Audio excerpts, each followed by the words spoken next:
Love ലാംഗ്വേജിനെ കുറിച്ച് നമുക്ക് എല്ലാവർക്കും അറിയാം. എന്നാൽ സ്ട്രെസ് ലാംഗ്വേജിനെ കുറിച്ച് കേട്ടിട്ടുണ്ടോ? ഓരോ മനുഷ്യൻ്റെയും മനസ്സ് ഡിഫറെൻ്റ് ആണ്. അതുപോലെ തന്നെ ഒരു സ്ട്രെസ്ഫുൾ സിറ്റുവേഷനിൽ റിയാക്ട് ചെയ്യുന്ന രീതിയും വ്യത്യാസമാണ്. അപ്പം സ്ട്രെസ് ലാംഗ്വേജ് തന്നെ ഏകദേശം 4 തരമായിട്ട് തിരിക്കുന്നുണ്ട്. ഒന്നാമത്തെ ഒരു മോഡ്, ഒരു എക്സ്ട്രീം സ്ട്രെസ്ഫുൾ സിറ്റുവേഷൻ വന്നു കഴിഞ്ഞാൽ ആ ഒരു സമയത്ത് ഹ്യൂമറും സർക്കാസും യൂസ് ചെയ്തിട്ട് അതിനോട് പ്രതികരിക്കുന്നവരുണ്ട്, അല്ലെങ്കിൽ കംപ്ലീറ്റ്ലി അതിനോട് പ്രതികരിക്കാൻ നിൽക്കുന്ന ഒരു കൂട്ടർ.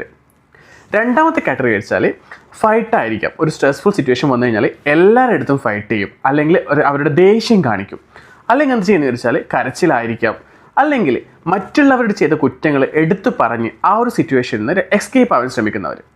പിന്നെ മൂന്നാമത്തെ ഒരു കാറ്റഗറി വരുന്ന ആൾക്കാർ വെച്ചാൽ ഒരു എക്സ്ട്രീം സ്ട്രെസ്ഫുൾ സിറ്റുവേഷനിൽ എന്തെങ്കിലും പ്രശ്നം വന്നു കഴിഞ്ഞാൽ എല്ലാം ഞാൻ കാരണം ഉണ്ടായതാണ്, ഞാനാണ് മിസ്റ്റേക്ക്, എൻ്റെ ഭാഗത്താണ് മിസ്റ്റേക്ക് എന്ന് പറഞ്ഞിട്ട് ക്ഷമ ചോദിക്കുന്ന ഒരു കൂട്ടരുണ്ട്.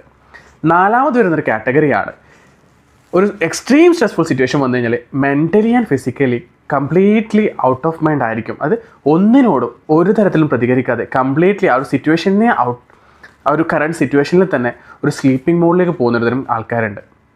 നിങ്ങളുടെ സ്ട്രെസ് ലാംഗ്വേജ് എന്താണെന്ന് ഒന്ന് ഐഡൻറ്റിഫൈ ചെയ്ത് നോക്ക്.